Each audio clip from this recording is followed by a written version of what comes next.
আপনারা দেখছেন টিভি সকাল ইউটিউব চ্যানেল। প্রতিদিনের মতো আজকে আপনাদের সঙ্গে আমরা কিছুটা মূল তথ্য বিশ্লেষণ করে সার্ভে রিপোর্ট 2026-এ বিধানসভা নির্বাচনের প্রতিটি জেলা ভিত্তিক আমরা পার্ট 1 পার্ট 2 করে তুলে ধরার চেষ্টা করছি।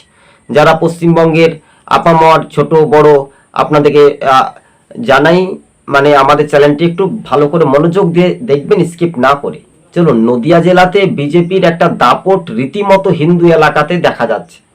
যেমন কালীগঞ্জের উপনির্বাচনে আপনারা দেখতে পেলেন 109-এর মধ্যে 108টি বুথে কিন্তু তাদের লিড, এবং সেখানে ভোটের শতাংশ দিক থেকে কিন্তু একটা হাড্ডাহাড্ডি লড়াই তুঙ্গে এগিয়ে বা পিছিয়ে।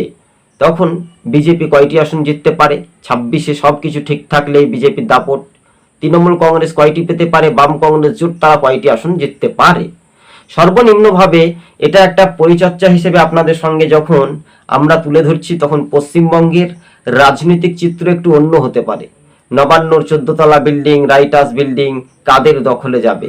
বিরোধী দল হিসেবে বিজেপি এগিয়ে, কিন্তু শাসক দলকে এবার পেছনে ফেলে নদিয়া জেলার 17টি বিধানসভা আসনে কোন দল কয়টি আসন জিতবে, এটাই শুধু সময়ের অপেক্ষা বলে মনে করছেন রাজনৈতিক মহল।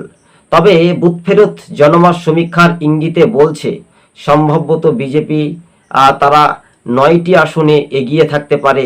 সম্ভবত 9টি আসন পাচ্ছে নদিয়া জেলা থেকে বিজেপি সম্ভবত।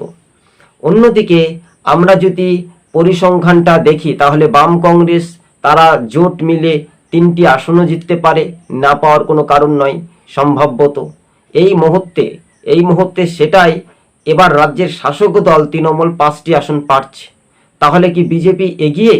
এটাই পরিচর্যা হিসেবে দেখা যাচ্ছে। সি ভোটারের জনমত সমীক্ষা সার্ভে আমরা আমাদের টিম বিভিন্ন রকমের আমরা সংস্থা হিসেবে কাজ করে জানতে পারছি যে এবার 9টি আসনে এগিয়ে থাকবে গেরুয়া শিবির একেবারে নদিয়া জেলা থেকে সম্ভবত। অন্যদিকে বাম কংগ্রেস জোট মিলে তারা 2 থেকে 3টি আসন জিততে পারে সম্ভবত, এবং রাজ্যের শাসক দল তৃণমূল তারা 5 থেকে 6টি আসনও জিততে পারে। এমনটাও তো হতে পারে, তাই না? এই সমীক্ষা ধারাবাহিকভাবে যখন আপনাদের সঙ্গে রাজ্য রাজনীতিতে তুলে ধরার চেষ্টা করছি, তখন যারা সরকারি চাকুরি তারা তৃণমূলের পক্ষে ভোট দিবে, এটাই স্বাভাবিক।